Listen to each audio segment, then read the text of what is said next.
Why did the Pokemon fighting game fail? Pokken Tournament, the first Pokemon fighting game, has been around since 2015, nearly a decade, a lifetime in the video game industry. Yet the game has enjoyed at best niche play status for most of that time. Frankly, the game never really took root in the fighting game or Pokemon community. And I want to investigate why that is. This is a game that I have played and enjoyed since its original Wii U release. I've followed the ups and downs of the game, and will still boot the game up for ranked or watch some high-level play of the game. But I just can't shake the feeling that it could have been so much more had things gone differently. So why does this game have a bad reputation? Well, simply put, it's considered Bobby's first fighting game. Plain and simple. This is a game where if you admit you play it to your average FGC member, they will openly snicker at you while hugging a My Love pillow. The look of the game doesn't do much to shake the interpretation either. The game is bright and cartoony with an anime style clearly intended to appeal to kids. So are these accusations correct? Is this Babby's first fighting game? Well, let's break it down and find out. Before we do, please like and subscribe. It really makes a big difference to our god, the YouTube algorithm. History. Pokken Tournament, henceforth Pokken, released to Japanese arcades in July of 2015. Man, I would have absolutely killed to have tried one of these. The game plays from a unique behind-the-back perspective, so a double-sided cabinet was needed in order to achieve the head-to-head gameplay. And it is cool as hell. In March of 2016, the game would launch worldwide for the Wii U, marking it as one of the last major Wii U titles. Then in September of 2017, the game finally made its way to the Nintendo Switch, where you can go right now and buy it. This game is bizarrely a combination of efforts from both Bandai Namco, the Pokemon Company, and Nintendo. Produced by Mr. Tekken himself, Katsuhiro Harada, Pokken is a game that has Tekken in its DNA from its very inception. This relationship makes more sense if you consider Bandai Namco has been assisting in the production of the Smash Bros. Games since the Wii U iteration. Presentation. For a game that is 2 generations old at this point, I think it looks damn good. The Pokemon look fantastic and the stages are whimsical in detail. Sometimes the backgrounds have a broken animatronic vibe going on, with people just dead-eyed staring into oblivion. But then there is the Magikarp Festival stage, which is a clear allusion to the Fish stage from Tekken Tag 2. Honestly, any graphical blemishes are easy for me to overlook because overall the game still looks solid. All 23 of the Pokemon included feel like the best versions of themselves and are easily recognizable. There are things you can knock this game for, but the graphics aren't really one of them. The supers are flashy and still look cool the 100th time you've seen them, and to me, that is something that is pretty darn important. The menus are clean and work well enough, although I will say I draw umbrage with the fact that I can't make my avatar bald. Blatant ageism, Pokken. Shame on you. But I can give him a suit and a paper hat, so all is forgiven. Gameplay. Mechanics.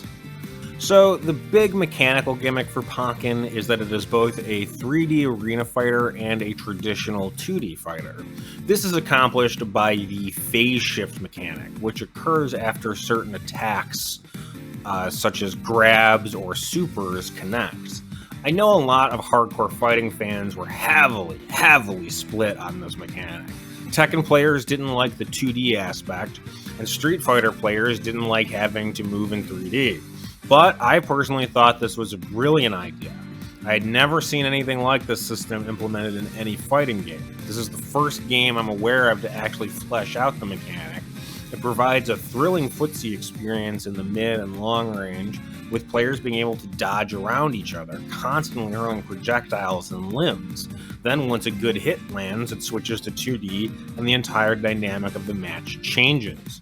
It's especially cool because the change can occur no matter where you are or how far apart you are on the field. So you could potentially get tagged by Chandelure as a Machamp, then have to work your way in across the entire map. Or vice versa, you could get slapped in the close game by Machamp, and when the phase shift happens, he is immediately right in your face. It's a really cool idea.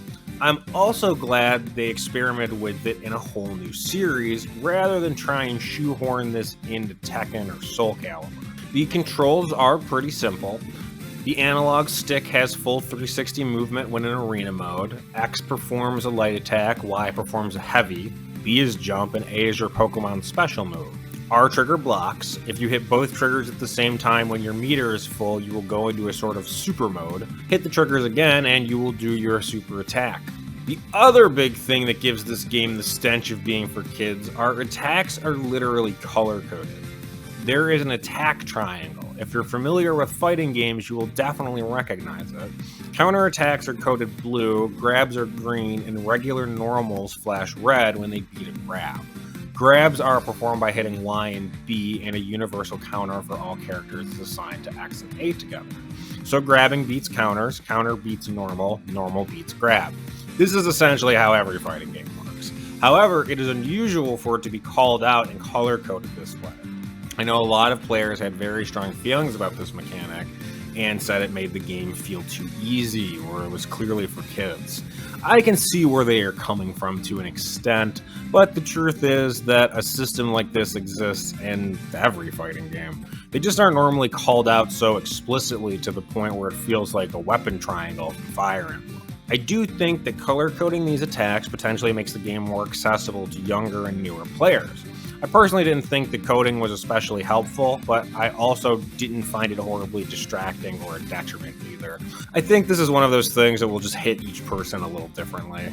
The game also isn't particularly execution heavy. Most combos are preset and can be looked up from the move list, but I actually kind of like this. It takes the focus off of difficult cancels or loops and puts it into just the mind games and Oki. If you're the kind of player that loves to grind difficult combos in training room, this game is definitely not for you. But if you're looking for something that is a little easier to understand and get into than something like Tekken, then Pokken is an absolutely wonderful alternative. Single player. The single player in this game is solidly mediocre. There aren't combo trials or a cinematic story or a lot of the things we have come to expect from modern fighting games in single-player modes. There are reams and reams of single-player ladders, though, called leagues. It reminds me of the old tower modes from classic Mortal Kombat. You essentially go to various leagues of increasingly difficult opponents and show them your stuff. It's like a cross between Pokemon Stadium and an arcade mode. You actually can level up your Pokemon in these fights and unlock new gear for your avatar, so they aren't just pointless filler. I actually think these leagues are a really great way to get familiar with the game's mechanics and mess around with new characters. Reception. Reception for this game was extremely mixed at the time of release, receiving a lot of middling scores with a few standouts. Even with the negativity, the game earned a 76 average score on Metacritic. However, the arcade game was a bust for arcade operators, not because the machine wasn't popular, but it wasn't profitable due to a single credit potentially lasting a player 45 minutes of game time. The Wii U version entered the Media Create sales chart as the highest selling game in the region during its debut week, with 69,000 copies sold, and was credited for a marked increase in Wii U hardware sales in the same period. The Switch version of Pokken Tournament sold 53,000 copies within its first week on sale in Japan, which placed it at #1 on all format sales charts. In the United States, the NPD group reported that Pokken Tournament outsold Street Fighter V by the end of April 2016. In August 2016, Bandai Namco announced that the game had shipped over 1 million copies worldwide. So financially, it's safe to say Pokken was a modest success for all involved. But I think it's also safe to say the game didn't hit expectations, as we haven't heard a peep about more content or a sequel in years. Competitive play. Was it well received by the fighting game community? Well, yes, actually, at first. The game was pushed hard when it first hit the scene in 2016. It was pushed so hard, in fact, that it would be on EVO's main stage that year, and would be won by Tonosama, playing Sceptile and Delphox. However, it would not return to EVO's main stage in subsequent years, instead being relegated to side tournament status. But why was this? It could be as simple as it was the flavor of the month, but the truth is the game had an absolutely abysmal showing for its grand finals at EVO 2016. Tonosama essentially utilized Delphox's numerous range attacks and her absolutely broken interaction with the assist Pokemon Emolga to sweep the finals in a boring and frankly bad showcase for the game. It made the whole thing look tedious and unbalanced. This, if you wanted to just take one thing that happened that could explain the failure to launch of Pokken, I think it was the absolutely dismal EVO Grand Finals. I watched this when it was happening, and being a fan of the game, didn't mind it especially, actually. Sure, the gameplay was lame, but it was clean, and the guy who had won just had the best secret tech. But this opinion was a minority one. Most people just saw Grand Finals as a projectile-laden snooze fest.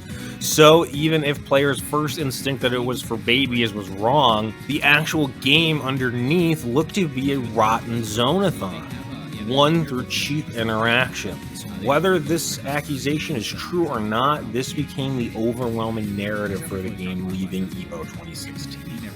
Even still, the game has persevered, and despite a complete lack of content updates and even being removed from the Play Pokemon program, whatever the hell that is, it is incredibly easy to find high-level play of this game, and is still regularly a side tournament at majors.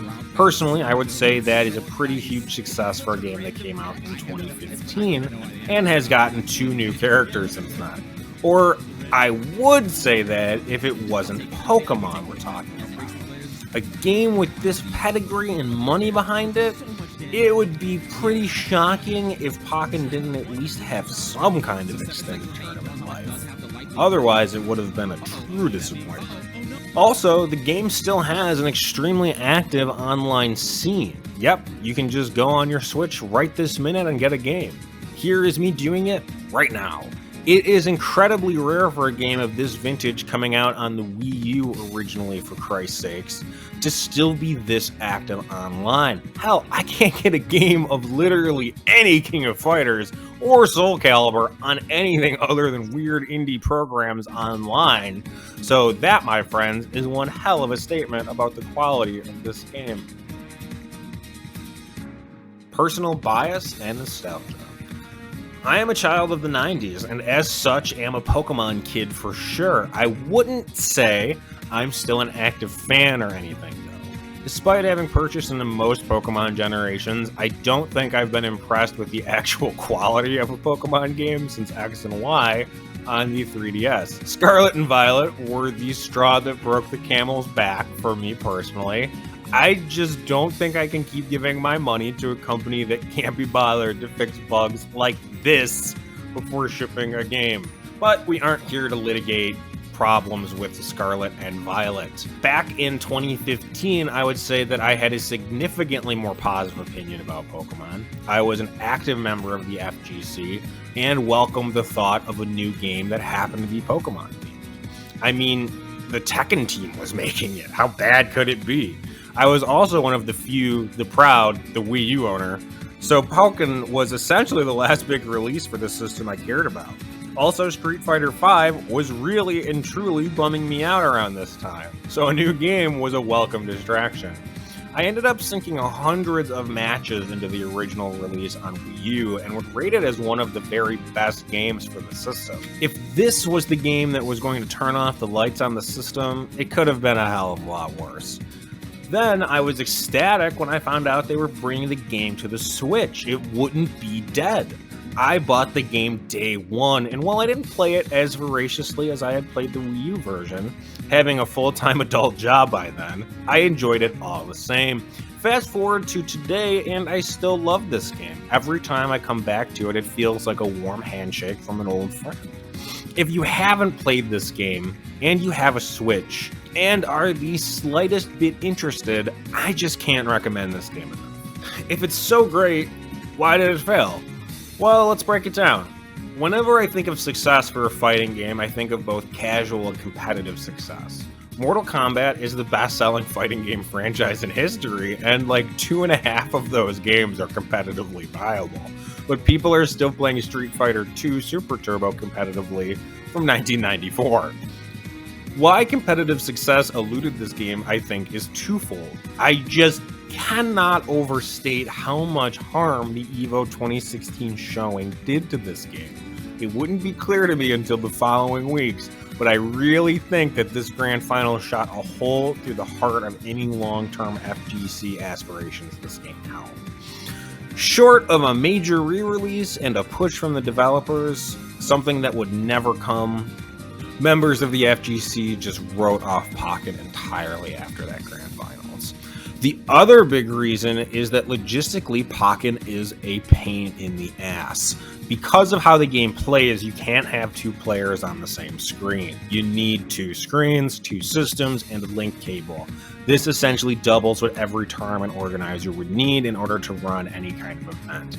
This is double bad because the PS4 was the system of choice for the FGC. So it's not as if they had a bunch of extra switches or, God forbid, Wii U's laying around to set up tournaments for this game. The last thing is more ephemeral, but I think is just as important. I think the Venn diagram of FGC members and diehard Pokemon fans just never had that many people in the center to begin with. Pokemon is largely for children. That's not a shot at Pokemon, but its main demo is kids 12 and under. The FGC, and I say this lovingly, is a bunch of 16 to 40-year-old degenerates who are overwhelmingly male. There just isn't a tremendous amount of natural crossover between the two groups. Even my FGC Pokemon friends that were interested were mostly turned off by various aspects of the game, either being too kiddie or looking not fun to play due to the EVO 2016 debacle. Lastly, there was the console the game launched on, the ever-lovable failure, the Wii U. Nintendo's biggest flop this side of the Virtual Boy. There just weren't a lot of systems out there for this game to really dig in and build a community, at least at first. But the thing is, the game did come out to the most successful Nintendo console perhaps ever, the Switch, extremely early in the system's lifespan. Everything I just mentioned may explain why the hardcore didn't take to it, but what about the casual Pokemon fan? Frankly, I think they just never knew the game even existed. This game had virtually no advertisements when it came out for either the Wii or the Switch. I heard multiple people say they didn't even know the game existed until the Switch announcement trailer. How that is even possible, given the production names behind this, baffles me. But it seems like the Pokemon marketing machine did really drop the ball for this one. Other problem is one that we have already mentioned. Needing two of everything to play this game locally was the final nail in the coffin, I think. Can you imagine if you needed two PlayStation 5s to play Street Fighter 6 with a buddy? Does that sound insane to you? Well, that is the reality Pokken is working with. Every time I have tried to teach this game to someone, they have to play against the computer because I obviously don't have two copies of everything. Playing against the computer or switching off against online opponents just isn't the same as playing against your friends, and I think this hurt the game tremendously. The last thing is going back to that Venn diagram of who likes Pokemon and who likes fighting games. I'm not convinced the Pokemon crowd ever wanted a fighting game. The core of Pokemon is about obsessive collecting and cuteness. Fighting games are about obsessively improving your skills and learning how to do cool shit with the tools given to you. I just don't see a lot for diehard Pokemon fans to glom onto here. I think the game is too hard and complex for the Pokemon Snap crowd that would like to take a leisurely nostalgic tour, too competitive for those in it for collecting and exploration. That leaves a very small sliver of players who both like Pokemon competitively and feel like they have the raw dexterity and nerves for a fighting game.